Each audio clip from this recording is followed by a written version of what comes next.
It's Wednesday, August 6, 2025. Thanks for tuning in today. A lot to talk about. I want to get right into this video.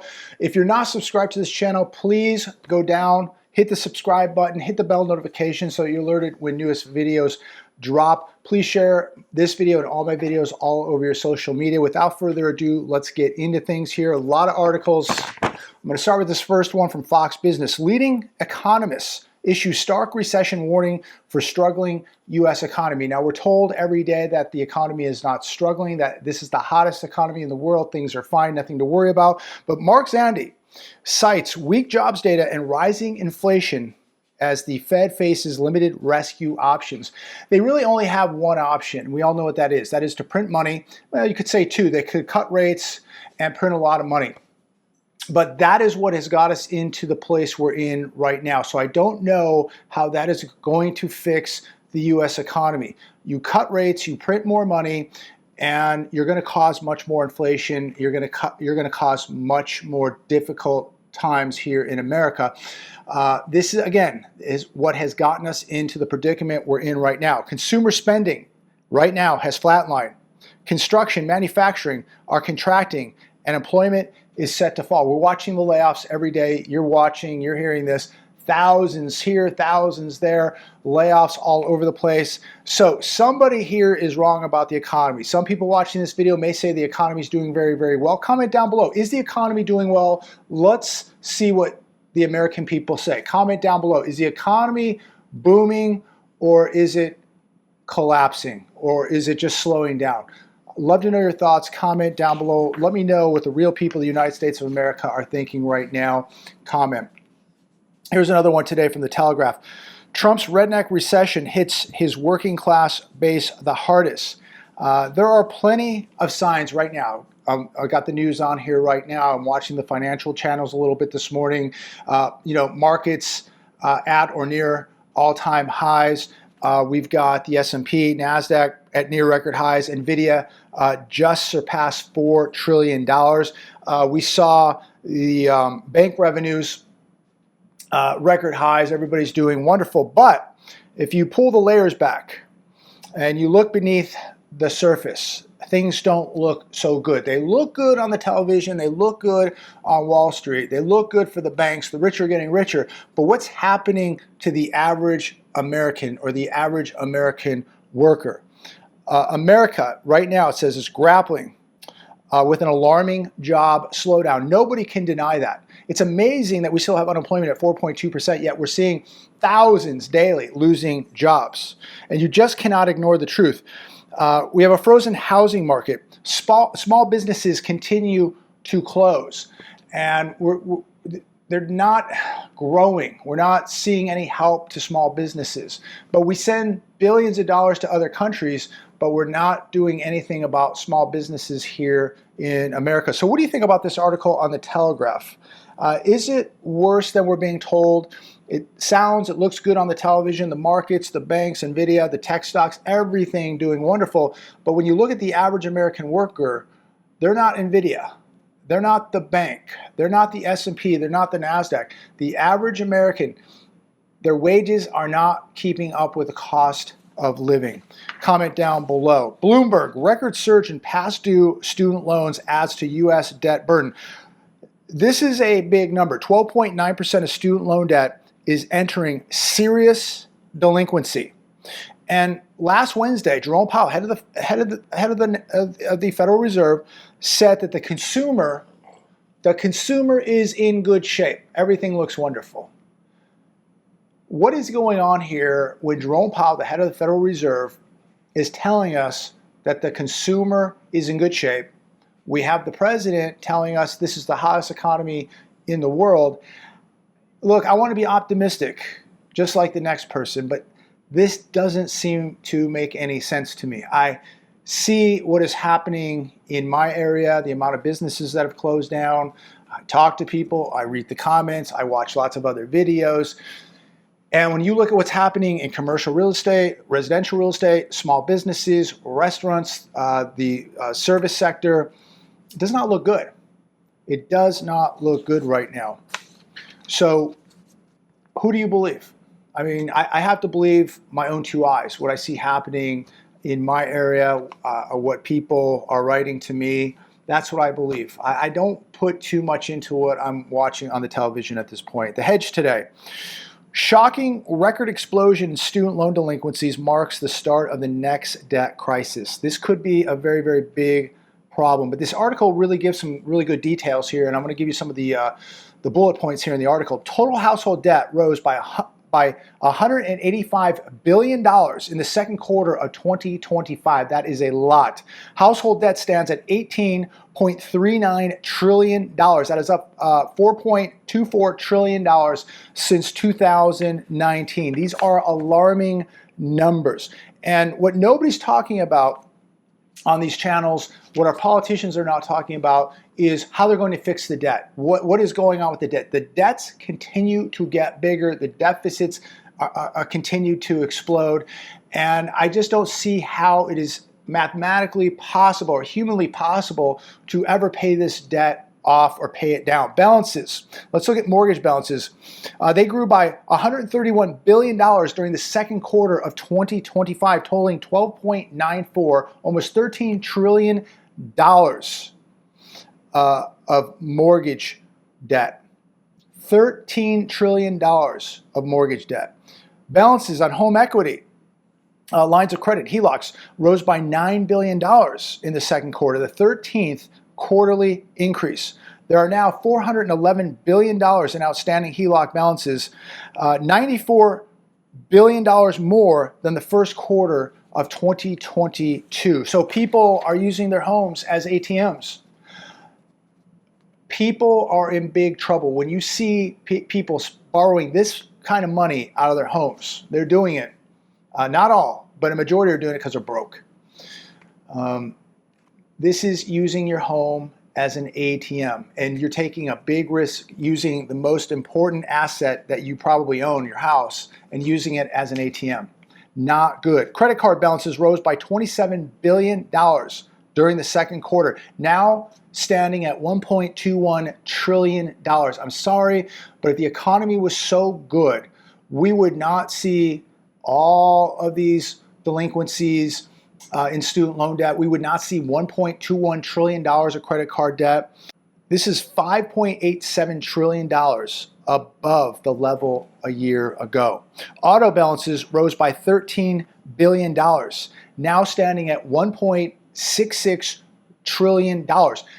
We're not even talking billions now. Forget millions, forget billions. Everything now has a T. Everything's in the trillions. Student loan balances edged up by $7 billion. Now, student loan debt is standing at $1.64 trillion. And these kids cannot get a job. Unfortunately, many of them took ridiculous degrees, worthless degrees, and now they're going to be hit with $60,000, $80,000, $100,000 in student loan debt. They're accruing interest on this debt, and now they're going to have to go work at McDonald's and try to pay it off. Big trouble, big trouble. And so you can go to this article, and it talks about even more debt, but we don't have all day. But the debt just continues to snowball, absolutely out of control here. And I don't know how people are going to rein this in. I really, really don't. So we have a government that cannot stop spending. We have people that cannot stop spending. The average household cannot stop spending. And at some point, this is all going to come to an end. And you are just watching things now really accelerating out of control. And when this thing hits, when this collapse hits America, and maybe we wake up to some 1929 collapse, this is going to look a lot different than the Great Depression. This is going to be absolutely brutal. And I say that because most people are absolutely unprepared for this. Most people don't really have skills. They don't have a mental mindset. They have absolutely no assets. They don't have families that live on farms to go move back to. And they just have so much debt. It's going to be a big problem. Another one from The Hedge. Bubble warnings flashing for tech. Risk highest since bursting of .com bubble. I don't know about you, but watching these markets day in, day out, and just watching these all-time highs, yet gold is going to all-time highs also at the same time. This does eerily resemble the .com era, but this is going to be so much worse. All bubbles pop. The question is, when does this pop and how bad will it be? Another one from the hedge. Cash sent home by Mexicans craters 16.2% in June as more immigrants leave U.S. workforce. Illegals sent $56 billion back to their home countries in 2024. This while they received free housing, free healthcare, free food, etc. Now I want to ask all of you, are you okay with this? People making money in this country and then getting all the freebies that your taxes paid for. You go, man, I had to pay so much in taxes. I'm paying so much in taxes. What are you getting for your taxes? Nothing. You're paying people who are making money here, sending it back to their countries, and you're supporting them, their health care, their food, their housing, everything. We have people in this country that are collecting benefits while at the same time they're building lives in other countries. So they're here working, getting all the free stuff, and sending it back, and they're all eventually going to go back there and live a good life while they used America temporarily to build a life in another country. Do you think it's really healthy to have this money leaving America and going to other countries and building up, other countries while your taxpayer dollars are paying for this, while you're supporting this? It seems absolutely ridiculous. It seems really treasonous, criminal, in my opinion. How does any of this benefit the American people? How does this benefit America? How does this benefit you by having people from all over the world come here, take a job, and send the money back home and build a life back home, and not investing in America? They're investing in another country while you pay to house them, feed them, maybe educate them. You're giving them a job. Absolutely ridiculous what's going on. Comment down below. Love to know your thoughts on that. Here's another one today. McDonald's CFO reveals working poor customers skipping breakfast. Breakfast has become the chain's weakest performing day part, signaling a troubling shift in low-income customer behavior. So again, we hear that everybody's making more money, that wages are going up, but real incomes are down. Real incomes are not keeping up with the bills. Real income is not keeping up with real inflation here in America. Some customers are skipping breakfast, or they're just eating at home.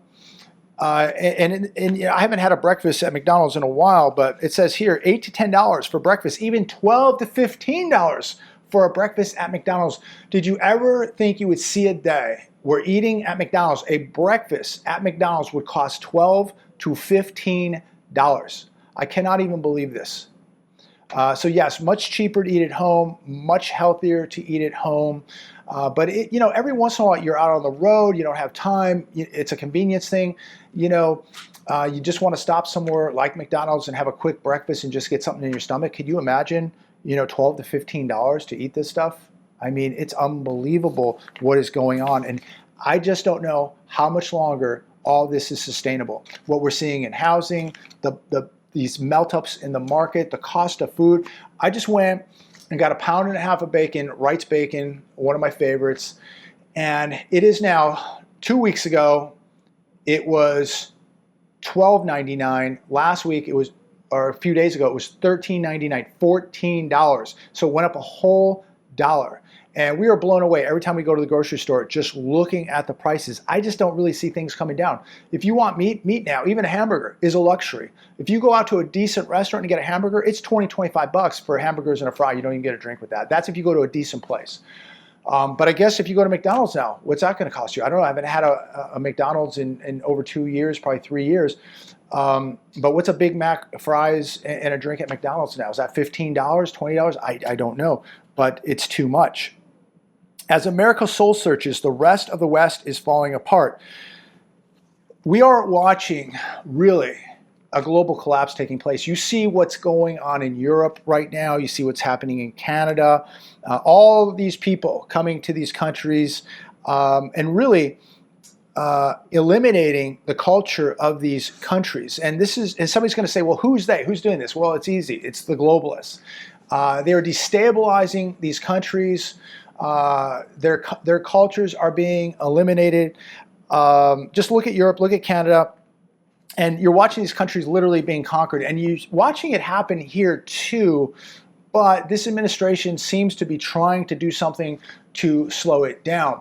But again, we allowed $56 billion to go back to other countries while other countries came here, worked here, used the system, used America, and sent the money and the wealth back to their homelands, because this isn't their country. This isn't their loyalty. This isn't their homeland. They're sending that back to their loyal countries, to their loyalties, to their homelands, to the countries that they fly their flags, and we pay for it. So this is happening. It's been happening in Europe. It's been happening in Canada, and it's going to continue to happen. And if we allow it to happen here, kiss it goodbye. This is where you get into total globalism, one world government, one world currency, the Antichrist, the book of Revelation, all this stuff. You can see how this is all unfolding right now. Comment down below. That's pretty much all I got today. We're going to continue doing some packing. I dropped a little video this morning from last night when we went to the storage facility again. And let me tell you, it's a big job packing up all of this stuff, arranging the logistics. We just ordered some equipment for the house to regrade the driveway. There's just so much going on. It's happening so fast. But anyways, if you didn't see this morning's video, check it out. Other than that, please leave a comment down below. Love to know what you're thinking about today. Please like, share, subscribe. Have a great day. Be careful out there. Exercise situational awareness. Be safe. God bless. Be walking close to God. And look, your number one asset in life is totally free. It's God. Be praying to God every day. Thank Him for everything you have. Ask Him for strength. Ask Him for direction, and He will answer those prayers. Take care. Talk to all of you soon.